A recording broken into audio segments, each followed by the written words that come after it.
बिस्मिल्लाहिर्रहमानिर्रहीम। अस्सलाम वालेकुम नाज़रीन कराम, मैं हूं मखदूम शहाबुद्दीन और आप देख रहे हैं मेरा फेसबुक और यूट्यूब चैनल। उम्मीद करता हूं आप सब लोग बखैर आफियत होंगे और जहां भी होंगे अपने अहले खाना समेत खुश भी होंगे और महफूज भी। नाज़रीन कराम, दो बड़ी अहम तरीन डेवलपमेंट्स हैं। एक तो इमरान खान से जमान पार्क में अहम तरीन और एक इंतहाई इंपॉर्टेंट, इस सारी सिचुएशन में इंतहाई अहम तरीन शख्सियत ने मुलाकात की है और ज़राए के मुताबिक इस शख्सियत को भेजा गया है इमरान खान के पास और कुछ अंदाजे लगाने के लिए, कुछ चीज़ों का पता करने के लिए इस शख्सियत की ज़मान पार्क यात्रा हुई है। और इस यात्रा में, इस सफ़र में और ज़मान पार्क में इमरान खान से मुलाकात में इमरान खान ने भी इस शख्सियत को एक काम सौंपा है, एक टास्क दिया है। और क्या ब्रेक थ्रू हो सकता है, इस हवाले से भी कुछ चीज़ें हैं जो आपके सामने रखनी है। और दूसरी जानिब इमरान खान के गिर्द घेरा तंग करने का जो सिलसिला है वो अभी भी जारी है। उसमें किसी भी तरह से, किसी भी सूरत कोई कमी जो है इस सारी सिचुएशन में वो आती हुई नजर नहीं आ रही और किसी भी तरह से ये मामला जो है ये रुकता हुआ, थमता हुआ महसूस नहीं हो रहा।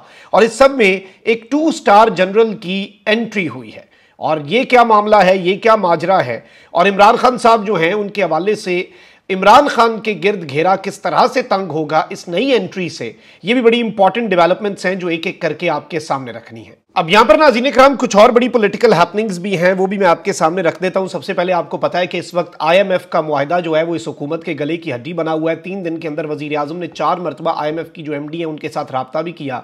हर तरह के मिन्नत तरले जो हैं वो भी किए जा रहे हैं, हर तरह की कोशिशें जो हैं वो भी इस वक्त जारी हैं। और इस सारी की सारी सूरत हाल के अंदर, इस पूरे के पूरे सिनेरियो के अंदर बहुत कुछ चल रहा है। यहां पर मैं आपको यह बता दूं कि ज़राए वजारत खजाना का कहना है कि नौवां जायजा मुकम्मल ना हुआ तो आलमी मालियाती फंड यानी कि IMF से मुख्तसर मुद्दत का एक स्टैंड बाय मुआहिदा किया जा सकता है। पहले कह रहे थे और इन्होंने 3-4 दिन पहले जियो और दीगर चैनल्स के ऊपर धक्के से खबर चलवाई कि ज़राए के मुताबिक IMF और पाकिस्तान के दरमियान जो मुआहिदा है, स्टाफ लेवल एग्रीमेंट है, वो साइन होने वाला है। और मैंने उस वक्त भी कहा कि इतनी मेहनत करने की ज़रूरत ही नहीं है, ये खबरें चलवाने की, इतनी कोशिश करने की भी आपको ज़रूरत नहीं है। आप मुआहिदा कर लें, यकीन माने खबर चलेगी, हम भी खबर देंगे, सब खबरें देंगे।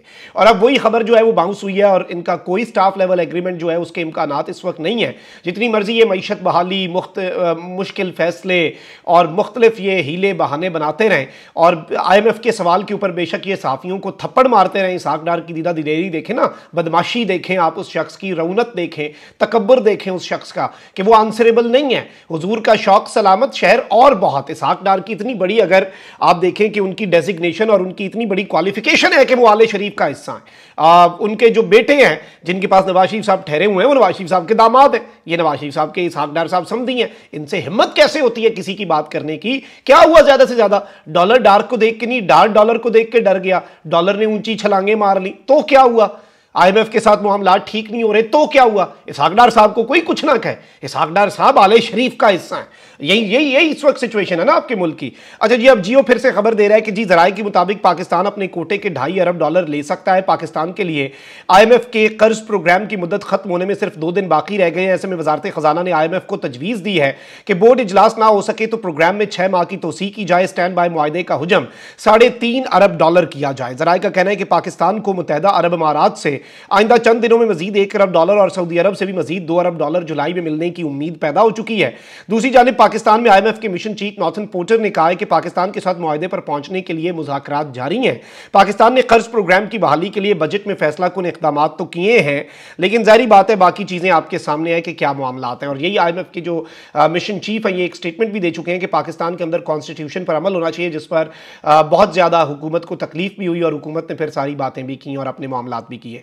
अब यहां पर मैं आपको यह भी बता दूं कि जरदारी साहब भी दुबई के अंदर थे। दुबई के अंदर बहुत कुछ चल रहा है। दुबई के अंदर पाकिस्तान के हवाले से एक मीसाक मईशत या एक सरमायाकारी के मीसाक और एक चार्टर जो है उसकी भी बाज़गश्त चल रही है। जरदारी साहब भी गए, बिलावल भी गए, मरियम भी थी, नवाज शरीफ साहब भी थे।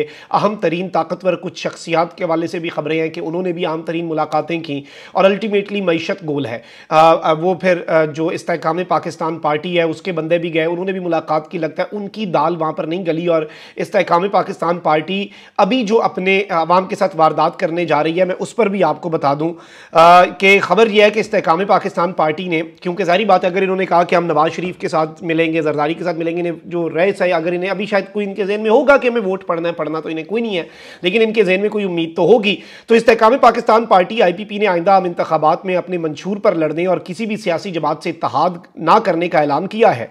निजी TV चैनल को इंटरव्यू देते हुए सदर IPP ने कहा कि एक बार साबिक वज़ीर आला पंजाब उस्मान बुज़दार को एक दफ़ा फिर इन्होंने तनकीद का निशाना बनाया और कहा कि जी ये भरपूर निकम्मे और बेईमान भी थे। एक सवाल के जवाब में इन्होंने कहा कि असल में तो सूबे को फरागोगी चला रही थी, हर चीज़ का फैसला मुर्शद से होता था, किससे मिलना है किससे नहीं, यानी वही सारी चीज़ें इन्होंने रिपीट की। इस सब के अंदर इन्होंने कहा कि हम PDM की जमातों और PTI के खिलाफ हैं और अवाम भी इनके खिलाफ हैं। हम इन सब के खिलाफ इलेक्शन लड़ेंगे और इलेक्शन में किसी जमात के साथ सीट एडजस्टमेंट नहीं होगी। हमारा वज़ीर आज़म का उम्मीदवार जहांगीर खान तरीन होगा। अच्छा, दिलचस्प बात ये देखें कि ये कह रहे हैं कि हमारी PDM की जमातों के खिलाफ भी हमारी जमात बनी है, फिर भी ओन चौधरी और ये एक और खाकवानी साहब गालिबन ये वज़ीर आज़म शहबाज शरीफ की काबीना में भी है। अलीम खान साहब ने इन्हें उस काबीना से अलग होने का भी हुक्म दिया। तो इस वक्त ये लग रहा है कि JKT कुछ और सोच रहे हैं, अलीम खान साहब कुछ और सोच रहे हैं, या फिर ये अंदर से एक ही हैं और ये हाथी के दांत खाने के कुछ और दिखाने के कुछ, और अपेरेंटली ये PTI और PDM के खिलाफ होकर कोई वोट घेरना चाह रहे हैं। उसके बाद फिर ये अपना वजन जो है किसी पलड़े में डाल देंगे। हाल ही में बनने वाली इस्तेहकाम पाकिस्तान पार्टी जो है, इसके पैटर्न इन चीफ जहांगीर तरीन उनकी नाअहली नवाज शरीफ साहब के साथ ही है। नवाज शरीफ साहब की खत्म हुई तो उनकी भी हो जाएगी, तो ये वज़ीर आज़म के उम्मीदवार तो हो सकते हैं। अब वहीं दूसरी जानिब आसिफ अली जरदारी जो है, उनके हवाले से भी एक खबर है कि साबिक सदर आसिफ अली जरदारी दुबई यात्रा मुकम्मल करके वापस दुबई से कराची पहुंच चुके हैं और इनकी वहां पर कायद नवाज शरीफ और उनकी बेटी मरियम नवाज और पीपल्स पार्टी के चेयरमैन बिलावल भुट्टो और इसके साथ साबिक सदर आसिफ अली जरदारी जो है, इनकी बड़ी तवील मुलाकातें हुई और निजी तैयारे के जरिए ही जरदारी साहब जो हैं वो वापस पहुंचे हैं। मुल्क की तकदीर जो है, उसके फैसले आपको पता है कि इस वक्त कहां पर हो रहे हैं, और मुल्क जो है उसकी तकदीर जो है उसका फैसला चंद ख़ानदान करते हैं और मुल्क से बाहर बैठकर करते हैं। ये भी एक बहुत बड़ा आलमी है। कल खान साहब ने खिताब के अंदर भी तो यही बात कही थी ना कि हमारे मुल्क के अंदर ये होता है। आप देखें किसी दुनिया के मुल्क में हो सकता है कि यूरोप के किसी मुल्क का फैसला कोई सियासतदान किसी और मुल्क में बैठ के करेंगे इस तरह हो, ऐसा कुछ भी नहीं होता। लेकिन हमारे मुल्क में उल्टी गंगा बहती है, अंधेर नगरी चौपट राज है, जिसकी लाठी उसकी भैंस है, आइन और कानून अमलन मुअत्तल हो चुका है। तो इस मुल्क में कुछ भी करें, अयाशियाँ करें, अपने शौक पूरे करते रहें जो जो इनके इक़्तिदार के शौक हैं। अब यहाँ पर नाज़रीन कराम, जो मैंने आपको अपने इब्तिदाई में बताया कि दो बड़ी अहम तरीन खबरें हैं, तो आपको पता है कि इमरान खान साहब जो हैं उनके गिर्द घेरा तंग करना, शिकंजा कसना जो है वो इस वक्त मकसद है। और इस सब के अंदर इमरान खान साहब के ऊपर अगर नैब की बात की जाए तो नैब जो है उसके आपको पता है कि रिसेंटली चेयरमैन जो हैं वो एक रिटायर्ड लेफ्टिनेंट जनरल जो हैं वो लगे और उन्होंने वहाँ पर अपने जिस तरह से ओहदा, और शहबाज शरीफ साहब और राजा रियाज जो अपोजिशन लीडर हैं उनकी दोनों की बेसिकली ये रजामंदी से ये बने। और फिर उसके बाद नैब ने इमरान खान साहब की गिरफ्तारी और वो सारी चीज़ें, और नैब इस वक्त भी इमरान खान साहब के पीछे है। अलकादर ट्रस्ट केस जो है, और उसके साथ ही साथ 190 मिलियन पाउंड जो है उसका जो केस है मलिक रियाज वाला, उस केस के अंदर इमरान खान साहब जो है उनके गिर्द घेरा तंग करना मकसूद है और अभी तक उसमें कोई खातिर खा कामयाबी नहीं हासिल हो रही। तो इसमें एक खबर आई है और एक दावा सामने आया है कि मुशर्रफ साहब के दौर में जब नैब बनी थी तो उस वक्त एक स्पेशल इन्वेस्टिगेशन विंग था। ये एक खास किस्म का इंतहाई एम्पावर्ड विंग है जो कि उसके बाद बंद हो गया था, लेकिन इसे दोबारा बहाल किया जा रहा है। और इस विंग की सरबराही जो है वो एक मेजर जनरल लेवल का अफसर, मेजर जनरल 2 स्टार जनरल जो होता है वो करता है। और इस वक्त ये कहा जा रहा है कि इस विंग को दोबारा एक्टिव करने का फैसला हो चुका है। एक मेजर जनरल और एक ब्रिगेडियर जो है उनकी सरबराही में ये काम करेगा। और इसके लिए जो अफसरान हैं नैब के, उन्हें भी बुला लिया गया है। कुछ आज़ाद कश्मीर में भेजे गए थे वो वापस बुला लिए गए हैं। कुछ नैब कोयटा जो है उसके लोगों को भी बुला लिया गया और नैब से पाकिस्तान भर से जो अहम तरीन ओहदेदारान हैं नैब के अंदर, जो उनके अपने अफसरान हैं, उन्हें भी बुलाया जा रहा है ताकि वो इनकी मुआवनत कर सकें। और इस सब के अंदर जो सोर्सेज क्लेम कर रहे हैं या फिर जिन सहाफ़ियों ने इस हवाले से खबर दी है वो ये क्लेम कर रहे हैं, and I am just coating them, और वो ये क्लेम कर रहे हैं कि इसका मकसद सिर्फ और सिर्फ 190 मिलियन पाउंड्स का जो केस है इमरान खान साहब के हवाले से, और इसके हवाले से कहा जा रहा है ये तो ओपन एंड शट केस है, बस इसे साबित करना है इमरान खान साहब को इसके अंदर करप्ट साबित करके उन्हें सजा दिलवानी है। और ये अल्टीमेटली एक मकसद है। जाहिर बात है इमरान खान साहब के लिए ये जो खबर है ये एक बहुत बड़े चैलेंज के तौर पर ही सामने आएगी, और ये एक बहुत बड़ा चैलेंज जो है वो former prime minister Imran Khan साहब के लिए ये होने भी जा रहा है। तो लेट्स सी कि ये सूरत हाल किस तरफ को जाती है, ये मामला कहाँ पर जाकर रुकता है। लेकिन अभी तक की अगर हम सिचुएशन को देखें, अभी तक के अगर हम सिनेरियो को देखें और इस सारी की सारी सूरत हाल को अगर हम समझने की कोशिश करें तो बहुत सी चीज़ें जो हैं वो वाजे होती जाएंगी। और ऑब्वियसली खान साहब के लिए चैलेंजेस जो हैं वो ईद के बाद वैसे ही आपको पता है बढ़ने हैं, और ईद के बाद आपको एक रिन्यूड एफर्ट जो है उससे आपको चीज़ें नज़र आएंगी। एक नए जज्बे के साथ इमरान खान साहब के पीछे लगा जाएगा। इमरान खान अभी भी डटा हुआ है, इमरान खान अभी भी झुकने के लिए या कॉम्प्रोमाइज़ करने के लिए तैयार नज़र नहीं आ रहा, ना ही खुद को माइनस करने के लिए, और ना ही किसी भी तरह से इमरान खान साहब का कौम से खिताब उसकी एक वाज़ेह दलील है कि उन्होंने DGISPR जो हैं मेजर जनरल अहमद साहब उन्हें जिस तरह से जवाब दिया और जिस तरह से चैलेंज किया और उनकी प्रेस कॉन्फ्रेंस का रद्द-ए-अमल दिया और मिलिट्री कोर्ट्स के ऊपर अदम एतमाद किया, तो ये सारी चीज़ें आपको समझ आ रही हैं कि किस तरफ को जा सकती हैं। अच्छा, वहीं दूसरी जानिब मैं अगर आपको ये बताऊं कि इस सारी की सारी सूरत हाल के अंदर अगर अभी आप सिचुएशन को समझें तो एक और ख़बर भी सामने आ रही है, और वो ये है कि इमरान खान साहब, जाहिर बात है बहुत से ऐसे लोग होते हैं जो सियासी नहीं होते लेकिन ऑब्वियसली उनका पॉलिटिकल इन्फ्लुएंस बहुत ज़्यादा होता है, जो बराह रास्त सियासत में नहीं होते, और ऐसे लोग ताकतवर हलकों के साथ भी उनके अच्छे ताल्लुकात होते हैं और सियासतदानों के साथ भी अच्छे ताल्लुकात होते हैं, और बहुत मरतबा वो लोग जो हैं वो मीडिएशन का काम भी करवा सकते हैं।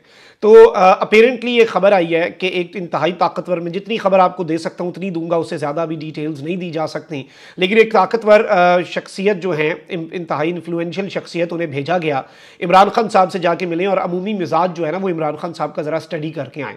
और ऐसे म्यूचुअल दोस्त जो होते हैं नॉर्मली उन्हें जब भेजा जाता है तो उन्हें एक टास्क ये दिया गया कि आपने जाके देखना यह है कि इमरान खान साहब अभी क्या सोच रहे हैं, उनकी थिंकिंग क्या है, क्या उसमें कोई लचक आई है या रिजिडिटी बड़ी है, और इमरान खान क्या अभी भी बहुत ज़्यादा महाजराई की तरफ जाना, इस तरह की चीज़ें। अब एक सवाल तो यह है कि अगर तो इमरान खान साहब से बात नहीं करनी तो फिर इमरान खान साहब का जहन स्टडी करने की ज़रूरत क्या है? नंबर वन क्वेश्चन ये बड़ा इंपॉर्टेंट है। और दूसरा ये है कि इमरान खान साहब ने भी उन्हें ये कहा कि आप अगर मामला ठीक करा सकते हैं, आप अगर बात करवा सकते हैं ताकतवरों के साथ, अपेरेंटली, क्योंकि इमरान खान साहब ये बात बार बार कह चुके हैं, बारहा रिपीट कर चुके हैं कि मैं हालात जो हैं उन्हें ख़राब नहीं करना चाहता, मैं मुल्क की खातिर कुर्बानी देने के लिए तैयार हूँ, मैं मुल्क की खातिर जो मामलात हैं उन्हें ठीक तरीके से लेकर चलने के लिए तैयार हूँ, और इस सब के अंदर मुल्क जो है अगर उसकी खातिर मुझे अपनी ज़ात के लिए नहीं, मुझे मुल्क की खातिर ताकतवरों के साथ बैठना पड़े तो मैं बैठने के लिए तैयार हूँ। लेकिन अभी तक ताकतवर जो है वो इमरान खान साहब के साथ बैठने के लिए तैयार नहीं है। उन्होंने जवाब भी दिया अभी रिसेंटली प्रेस कॉन्फ्रेंस में भी, और हमने आपके सामने खबर भी रखी, लेकिन अभी चीज़ें हो सकता है कि राइट डायरेक्शन में जाएँ। उम्मीद बहुत कम है, 1 या 2% चांस होंगे, लेकिन अभी भी कुछ चीज़ें बैक एंड पे चल रही हैं, मैं आपको इतना बता सकता हूँ। अपना बहुत ख्याल रखें। अल्लाह निगहबान। पाकिस्तान जिंदाबाद।